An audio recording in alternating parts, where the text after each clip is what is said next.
Welcome to Redacted Reality. If the allure of the shadowy, cryptic, and mystical tales captivate you, then please subscribe and hang around. Chapter 10, Where the Shadows Wait. The morning sky leaned gray, carrying the weight of the storm that loomed just beyond the horizon. The team moved with purpose, packs slung over their shoulders, shovels and tools clinking faintly with each step across the grassy expanse of the Valley Forge National Park's eastern fringe.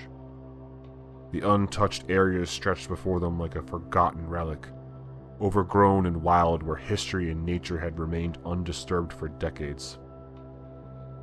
Nick kept a few paces ahead of the group, his posture rigid, his eyes darting to the gnarled trees that twisted their way out of the soil. His hands trembled lightly at his sides despite the gloves he'd pulled on that morning. Every few steps, the wave of nausea rolled through him again, starting in his stomach and rising like bile to the back of his throat. It was the same feeling as the night before, when Miranda had burned her memories into his soul. "We're going the right way," Nick muttered, wiping sweat from his brow even though the air was cool. "I can feel it."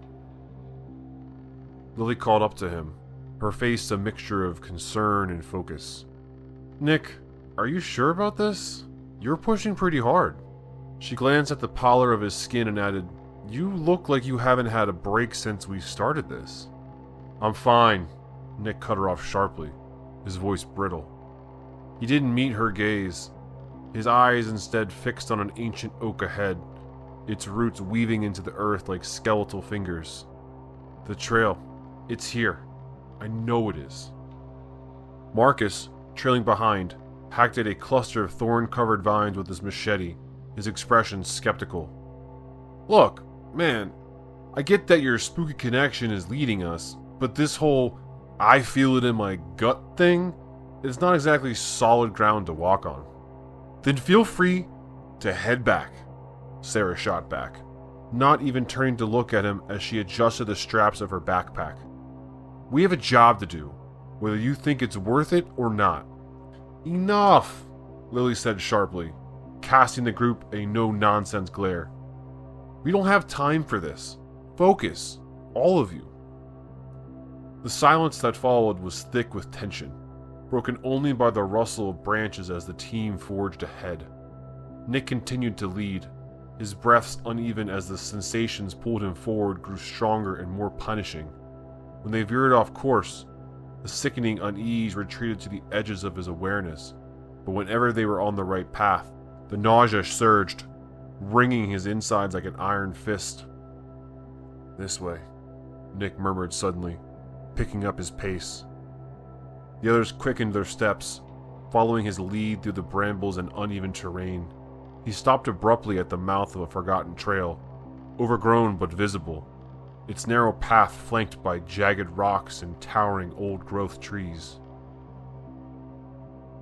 Marcus scoffed, leaning on his machete for a moment as he studied the overgrown path. "And we're just supposed to believe this, is it?" "It is," Nick said, his voice low and rough. His face had gone pale, as though he were carrying Miranda's anguish on his back. "She's here. I can feel her." Sarah stepped forward, her tone gentler now. "All right, if this is the trail, we stay sharp and we move fast. We don't know what else might be out here." "Got it," Lily said, pulling her hair into a tight knot and grabbing onto one of the shovels. She shot Marcus a pointed glance. "Less complaining, more digging when we get there." With a faint smirk, he muttered, Yeah, but followed as the team stepped onto the trail. The forest seemed to close in around them, the shadows deepening with each step. The unease that weighed on Nick seemed to spread throughout the group as the dense canopy blocked out the light. Their footsteps were the only sounds as they moved, every crack of a branch echoing like a warning. Finally, Nick stopped, a deep shudder racking through him. He gestured to a patch of ground where the trees parted just slightly. It was an eerie clearing, the earth uneven and scattered with brittle, dead leaves. "This is it," he whispered, his voice barely audible. "All right," Sarah said, her voice steady despite the tightness in her throat. She pulled out a shovel and handed one to Lily. "We start here." Marcus stepped forward, his usual sarcasm muted, and he grabbed another shovel. "Guess this is where the hard work starts, huh?" he muttered, plunging the blade into the dirt. The rhythmic sound of metal against earth filled the air as the group began digging. Their efforts were met with growing silence, a silence too complete. No birds chirped, no animals rustled in the undergrowth. Even the wind seemed to hold its breath, thickening the air around them. And then, it began. A whisper, faint but insistent, slipping through the cracks in their minds. Lily staggered slightly, her brow furrowing as something cold slithered into her thoughts. She glanced over her shoulder but saw nothing, just the trees, still and observing. Yet in her mind, a voice hissed her worst fears. "You'll fail again, just like before. How many people died because you weren't fast enough? How many more will?" Her breath came faster, her chest heaving, but no one seemed to notice. Their heads were down, focused on the earth, all except Marcus, who now stood frozen, his shovel slack in his hands. His eyes widened, staring into the trees as if seeing something only he could. His voice broke, shaky and low. "That's not possible. She can't be here." "Marcus?" Sarah called, stepping toward him, but her words felt muffled, like they couldn't quite reach him. He stepped away, deeper into the shadow of the forest, chasing an invisible specter. "Marcus, stop!" Lily snapped, her voice cutting through the oppressive air. But Sarah couldn't respond. Her hands trembled as whispers pulled her into their grasp. "You'll never be strong enough. You'll always fall short. Miranda needed you, and you couldn't save her. You're too late for everyone." Sarah closed her eyes tight, her lips moving unsoundlessly as if against unseen tormentors. Nick fell to his knees, gasping for air under the crushing weight of a demon's presence. It was everywhere and nowhere, a formless darkness pressing down on them, feeding on their fears, turning their doubts into sharp claws dragging through their thoughts. He clutched his head, Miranda's faint presence flickering against the onslaught. "Don't listen to it," she seemed to whisper. "Remember why you're here." Through labored breaths, Nick forced himself to his feet. "It's him," he choked out. The demon. It's getting inside our heads." Lily staggered toward him, shaking off the icy panic clinging to her. "How do we stop it, Nick? Tell me you have an idea." Nick's gaze darted to the half-dug grave, the sweat on his skin replaced by cold resolve. "We don't stop. Keep digging." "But keep digging," he shouted, louder this time. "That's what it doesn't want. To finish this. To bring her peace."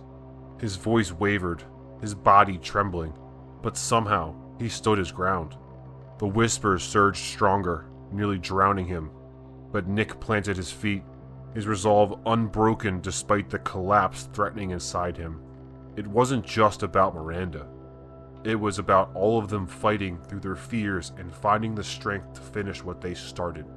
The air throbbed with an unnatural heaviness, every second stretched taut as if the world were holding its breath. The grave was beginning to take shape, uneven, shallow, but unmistakably there. Dirt clung to their clothes and hands. Breaths came in ragged gasps as the team dug through the resistant soil.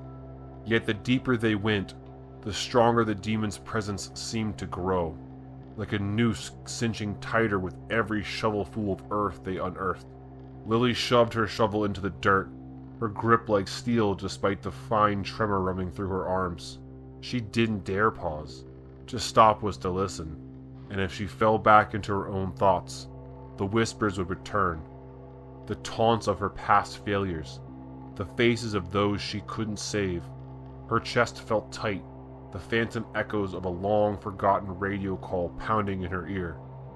"We needed backup, but you weren't fast enough." The words twisted sharper every time they came, burrowing deep. Frustrated, she threw the shovel aside and clawed at the dirt with her bare hands instead. The sting of broken nails and scraped skin didn't matter. "We're finishing this," she muttered, her words more for herself than anything else. "We're finishing this." Nearby, Marcus had stopped digging altogether, his body stiff as he stood near the edge of the clearing. His back was turned to the group, and his breath came in short hitches. Through the oppressive silence, he could hear her voice, the same voice that haunted him on sleepless nights. "Marcus, you left me," it whispered. It wasn't angry, though it would have been easier to withstand. No, it dripped with quiet disappointment, soft and crushing all at once. He saw her then, his sister, Joy, standing just beyond the tree line. Her hair was tangled, her face pale, eyes wide in a way that made his stomach churn. She wasn't how he remembered her. She was worse. Her lips turned slightly down as if she had died mid-sigh, her hand outreached towards him. "Marcus!" Sarah's voice sliced through his fog. He flinched hard, the image of Joy shattering into nothing but dark woods again. He turned quickly back towards Sarah, his jaw tightening, but his shovel remained unused at his side. "Keep digging," Sarah said sharply, wielding authority like a lifeline against the chaos seeping through their minds. Her hands were blistered and trembling, but they didn't stop. She knew better than to trust her own thoughts right now. The weight of Miranda's unfinished business, her unspoken accusations, pressed relentlessly into the corners of her mind. "You abandoned me." The ghost of accusation hung heavy, pulling at her every moment. And yet, she forced herself to shove another load of dirt aside, her fingers raw because she had to. "We're wasting time," Nick croaked suddenly, stumbling towards the grave. His head was bowed, his arms limp at his side, as if holding himself upright had already drained too much of his energy.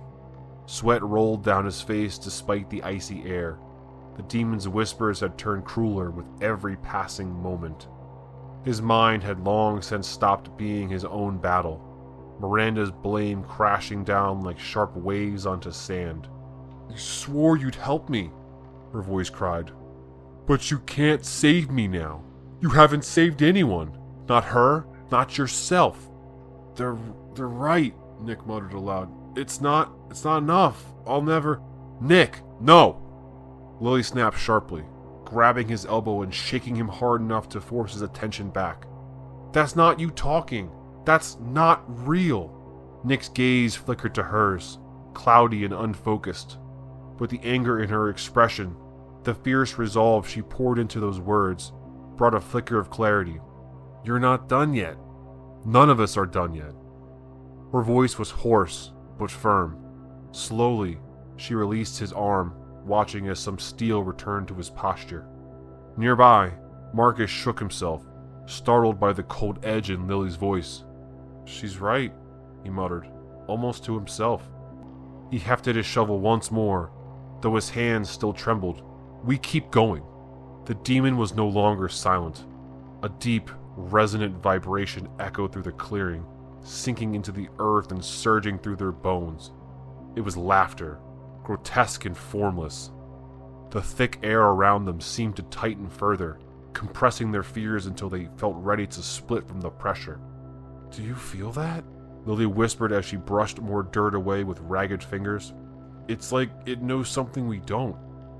"It's bluffing," Sarah growled, though her voice lacked confidence. Determined to prove herself wrong, she dug faster, using adrenaline to drown the mounting panic clawing at her edges. It didn't matter if it laughed or whispered or tore at her resolve. It didn't matter if it reminded her, every second, how she had failed before. This was about Miranda. Miranda and all of the others who didn't get peace. She wouldn't fail again. Nick dropped to his knees next to her, his voice shaking and exhausted, but defiant. "It's scared," he said to no one in particular. "It does this because it's scared. We're too close." Marcus glanced at him briefly, his brows pinching together. "It better be scared of us because he faltered, the humor failing him this time. His voice grew quieter. "I'm not sure I can do this anymore." "You can," Lily said quickly, cutting him off before the doubt wrapped too tightly around his words. She shot him a searing look, one he couldn't ignore. "We're too far in. You will do this." The vibrations grew heavier, the demon pressing its will against their every breath, every thought. Shadows slinked closer, unnatural and oozing, curling at the edges of their mind in the clearing. But this time, none of them stopped. Shovels bit frantic into the earth, and their raw hands, even Marcus, dug with a determination too strong for the fragile whispers to sever. They didn't realize it at first, but the demon's laughter faltered. The pressure lessened for a fraction of a second, its formless grip on them slipping. Barely enough to notice, but enough to give hope. Sarah's hands trembled as her shovel struck hard onto something solid. Her breath caught. The others froze. "Nick?" she whispered, her voice shaking. I think we're there." The demon roared, the forest plunging into chaos as the presence surged. But they didn't stop. The moment of reckoning was here.